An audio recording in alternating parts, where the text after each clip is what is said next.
Welcome to Cutting Down the Nets, March 8th edition, day one of the Joe Wieskamp Ankle Watch. We are holding our breath. My goodness. Um, 1-2 yesterday, probably a Wieskamp injury away from 2-1. The good, the bad, and the ugly. The good, we got Nebraska predicted on the number. Iowa led by 12 when Wieskamp got hurt early in the first half. Won by 4. Retired Luca's jersey as well. The GOAT. And then the ugly, the Campbell Cows. My gosh. So at halftime, I think Winthrop had shot like 58%. Campbell was really struggling. They are the best three-point shooting team in the conference, and they were like, I think it was like 2 for 13, something like that. And they had a stretch of like 9 minutes where they didn't score, and they went into half down 6. I was actually like, wow, this is like perfect. And then they put a little tag on the toe, threw him in the casket, closed it, covered some dirt on it, and won by 30 points. Don't mess with Winthrop. That was a bad process. Let's get on with it. As always, this show is brought to you by Kent Feed. Why feed your pigs regular feed when you can feed them Kent Feed? So as I mentioned, we were 1-2. Keep hovering around 50%. Overall, the last 84 games have been at 56%. I don't say that to ignore the stretch that we went through, but I do point out the consistency in this approach. Let's get to the entire card. It's the calm before the storm, as I've mentioned the last few days. ACC tournament kicks off tomorrow. Other conference tournaments get going. I think the Big West and some others. And then we pick up some right where we left off. So today was a day I could remove home court from my model, which is always an exciting day. I believe there is still a home court game remaining. Like Vermont will probably get a home court game, I believe.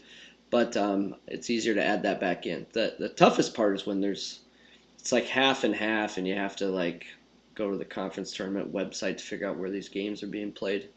So kind of frustrating. Like there's a game at James Madison today, but James Madison has been eliminated. So this is my entire card. I expect with schools this small in a small card that whatever way line movements move in, people just jump on. And I think primarily that will be on favorites, but line movement will be very important in a day like this. So I am not in a hurry to bet. I'm going to monitor. But I did want to get my lines out there, and then you can make your own decisions.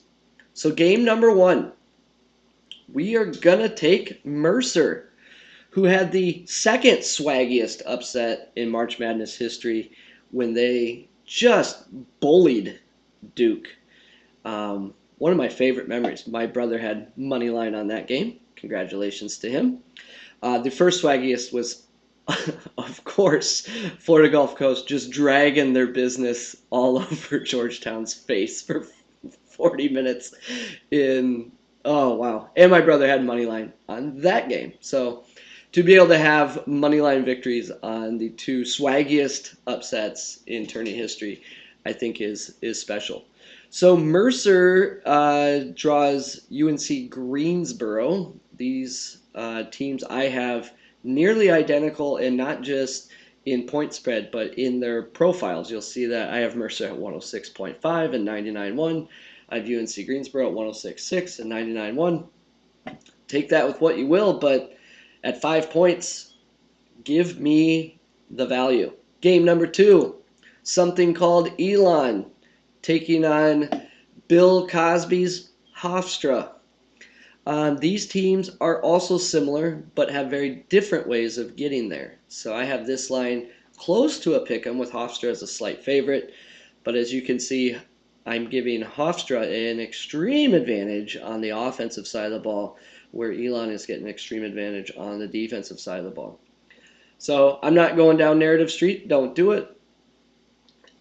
you could take two paths here. One, who can get stops? Well, maybe Elon. But who can get a bucket when they need it? Maybe Hofstra. I don't know. Got this game close to a pick 'em. Let's roll. How about some Oral Roberts? That's what she said. This line is also 5. That's our third straight +5 bet. And once again, got these closer, so I'm going to take the points. I think these would be more fair if they were like 3, 3.5, but 5's a good number. Keep in mind, with a number like that, we could be in for full tilt the final minute of any of these games. It's just kind of the way it goes. It's what we sign up for. So is it all dogs today? Did I reach down in the bucket and stretch the value? I did. I'm fine with BYU here. It's at 8.5. If it got to 9, I'm just not going to play it. But maybe it comes down to 8. I don't know. So it's a good spot. 8.5. Good enough value, but typically it's a little lower on the range than what I typically play. So that's it. A week from now, we will have our first bracket show. I'll probably do 3 or 4. One being strictly brackets where we just check our money lines, win percentages, and advance people and give you some insight as to what to do with decisions on, sometimes it comes down to what size of pool you're in. If you're in an office pool of 50 people, you don't need to take chances or risks nearly as much. But if you're trying to take down a giant tournament, there are times where you play a 50-50 ball the other way. So that is what we got today. Let's break this 50% tie. Wouldn't a sweep be great today? Let's get it done. Enjoy March 8th.